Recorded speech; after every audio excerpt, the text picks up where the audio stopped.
Okay, welcome to the Critical Focus channel and a new format that I wanted to try out. A big thank you to my dear friend and member Eggiwegs, who came up with the idea that I should review people's Nemesis decks and potentially championship decks as well.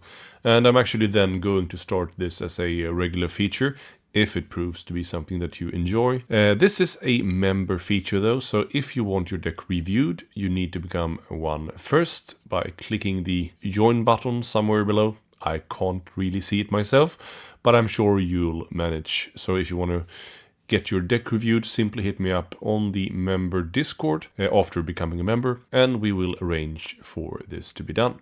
So starting things off, here is Eggiwegs' take on the Skinnerkin with the Tooth and Claw. So I'm gonna try to break this one up in segments here. With the searches, he has gone with my logic, with keeping all of the infection searches. There are obviously strong ones in the Tooth and Claw as well, but the faction ones are amazing and less kill dependent, so I can't argue with his logic here. The one where all fighters are savage after an activation is really good from the Tooth and Claw though, but for a 5-man warband that might be a bit slow in the early stages of a game, and so I think it's a bit of a rough draw for round 1, for example, and might even be a bit slow in round 2. There's obviously stuff like gives you staggers, and if you have 2 wounds, you can alleviate some of the heavy lifting there. But I think the infection ones here are really strong. I think also there is the case to be made for the one where you have a vulnerable enemy fighter after activation. But I don't think you can really go wrong with the infection ones here. Okay, so end phases. My first observation here, and also looking at the total glory tally here, is that it looks a tad bit ambitious.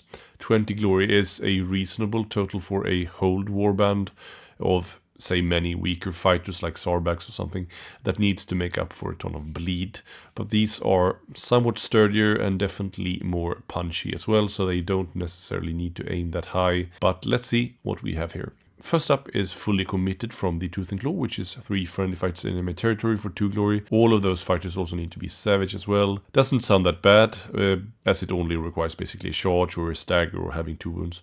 My concern here is not for round 1 specifically, but rather for the later rounds. There are mostly 3 wound fighters here with a single defense die, and most likely you won't have more than at best 3 alive at the end of round 2 at least, and then this one will be a stretch in all but the first round. I would probably swap that one out for something slightly easier. Next one is a popular aggro card, I'm aware of that. Hurricane Force for having all of your fights in enemy territory, while also there being no enemy fights in yours. So it's basically Conquest and Denial, but you can score it in any end phase, but you still need to fulfill both conditions. This is pretty solid for a 3 or 4-man warband. For a 5-man warband though, I think it might be a bit much with Denial and Conquest at once, and even for those smaller teams you might be well screwed if a Blue Horror, a Skaven, or an annoying fish or a Stalag Squig is placed in your territory or is summoned in your territory. I just don't like cards that are that much outside of what I can control as a player. I do appreciate that your end phases 100% can be ambitious, but with the other stuff we also have in here, I don't think we need to take that much of a risk in our deck builds. That's my opinion. I can't argue with the rest of the cards here though, as they are ambitious, but on the right side of ambitious rather than too greedy, I guess. I think 1-3 glory end phase is enough though with Plated Banquet. That is also a card that is more in your control than the Hurricane Force one. With the amount of killing these guys will likely do, they don't really need, most of the time at least, 20 glory, of which you most likely will only score about like 13-14 maybe. I'd rather have 15 to 18 glory that are less swingy, I guess. I would swap out Fully Committed and Hurricane Force and add in Focal Point, as I've had good experience with that one. It is a nice passive glory that doesn't require a ton of kills or asks too much of your or your opponent's positioning, as long as your leader is alive, and she is the most likely to be alive. So yeah, I think that's a good card to chuck in there. To round out the end phases, I'd also add in like a slightly boring Move or Die, or Back to the Kitchen is slightly even more to my liking, I guess. Sure, these guys are 5 fighters, so it is a bit of a struggle to score move or die in the first round. But if you have 5 survivors after the first round, I can kind of live with not scoring this one, as you're probably in a very good position anyway then. Plus, there is a chance for an out-of-sequence move in there as well to score this card even with 5 fights alive. If you prefer, and I probably do, you could take their own card back to the kitchen. Dirt easy for having 2 Horns counters and 1 friendly fighter in your territory. With the fully committed and Hurricane Force in my deck build tweak here removed, this doesn't collide with those cards either. So, yeah. We end on, I think, 18 glory here, which is slightly lower, but I think it's also slightly less swingy, as I said before. So, let's check out the Ploys. From the Tooth and Claw, he has added in Call to Heal, which is an amazing push card, can't argue. Dark Command, reliable ping, can't argue there. And Internal Surrender for added accuracy with a cost of a -1 defense, which most of the time does nothing, as it's down to a minimum of 1. I think all of those cards are fine, and I would take them all as well, in this pairing of course. I will also keep most of the other stuff in here, but would chuck the Gambits that discards Horns counters. Although they have good effects, we have use the Array of Glory in the objectives, both in the search department and the end phase department, that do require several Horns counters to be in your possession. So taking cards that are counterproductive to the general game plan seems off to me. I talk about this in my Underworlds Basics video, where I talk about having a clear focus in your deck.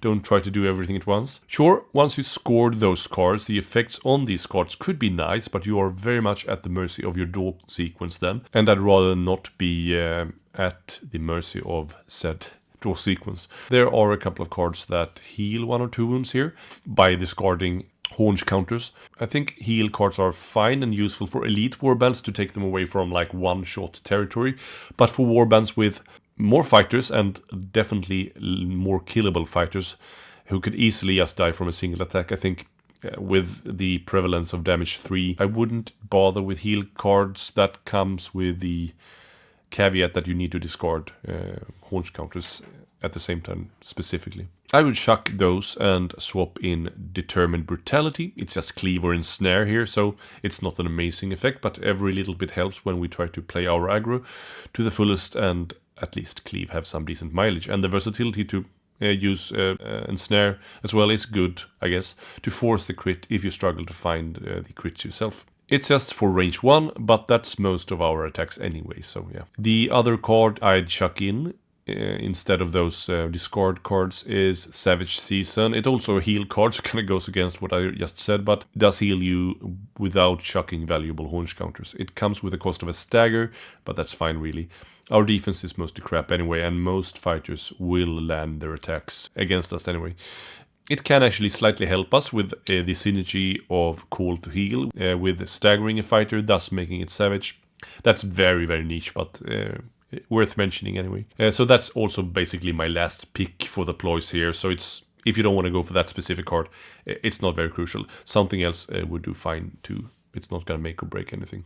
So upgrades then. First up here is Brutal Transformation. That sounds really good initially, but right at the bottom it says this fighter can't make super actions. So even if you get that +2 damage, it comes with a very, very hefty caveat. I can still see it having a great effect as a last-ditch effort if you're already in position, but I generally don't think it's worth the downside of not being able to charge in the following rounds, for example. And taking upgrades for these kind of niche cases, even though the effect is strong, I think that would have to go in my book. I can't argue with Feral Alteration. An extra move and a wound is a great idea here, and would make only the leader large, so you have lots of eligible candidates to put it on. Karn Skewer is probably my main go to buff up apart from your leader, especially paired with the Midden Heap Scavenger upgrade, which I will talk about later. Although I rarely build for specific combos like that, as it's wildly swingy what you draw, which I've already touched upon. So yeah. Gifted Ferocity is amazing for these guys, with so much range 1 to boot. Can't argue with Calloused Hands either. That's great damage reduction and an extra glory after you've chucked it. What's not to like really? Gruesome Gormand is a one-off ping plus heal, then breaks, but that could still be really powerful and well worth one spent glory. The only downside with these two cards is that they break, and that does then make scoring the Plated Banquet, Hefty, and Face Glory a bit more swingy.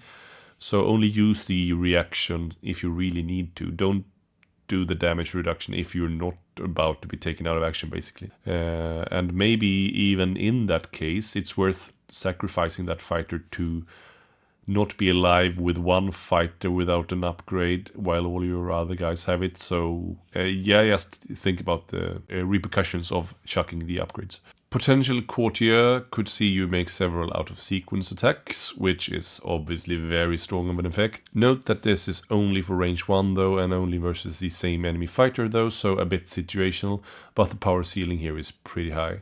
Practice Butcher is obviously very telegraphed, so play it so late that the opponent can't reasonably react to do much about it, apart from maybe a push ploy, but you can't really mitigate for that risk anyway. A 4 out of 6 chance for a ping plus a haunch counter in your bank account is amazing actually, for the cost of a spent glory. I really dig Midden Heap Scavenger for Conscure, and with this deck, potentially more fighters can become beasts and utilize it as well if he should have seen his untimely demise, I guess. Kitchen Director is good and all, but it's only for the leader and only while supported.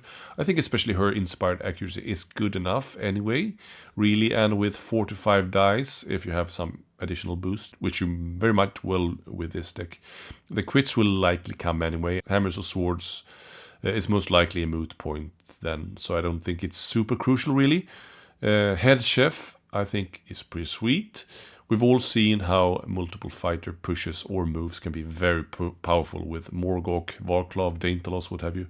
This could help set up objectives and synergize with ploys, etc. as well. So I can't argue with this one, even if it's a restricted card. Worst case scenario, you can just salvage it if your leader is dead. I'll add in Feral Alteration, which does come with some restrictions for the price of +1 damage, but not so hefty a restriction as the Brutal Transformation, I would argue. The other card I would add in is Beast Caller for extra supports and potentially extra push as well. I have had good mileage with this card, and in my experience, opponents tend to forget about the push mechanic here, and after their drive back, you might well push the fighter pushed back to have an uncharged attack set up leading into your next activation, or push onto an objective or what have you really. So I think that card has good value as well. So yeah, that's it. I mean, we kept a lot of stuff. We chucked some stuff that just hopefully will make the deck flow a little bit better. Definitely don't need to agree with any of my pointers here. So hit me up in the comments on what you feel about my changes. So if you want to have your deck reviewed and featured here, become a member first. So yeah, that's that. Take care. Bye.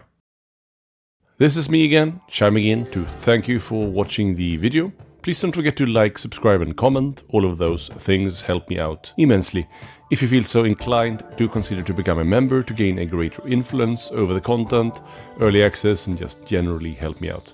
If you like this particular video especially much, feel free to click the thanks button as well to leave a small donation.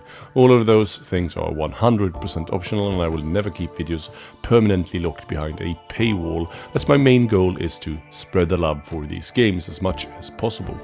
A special thanks to my members, whose legendary names are scrolling right before your eyes at this very instant. Don't forget, the games are not only about winning, but also creating unforgettable memories with your friends and opponents. That's it for me. See you soon. Bye bye.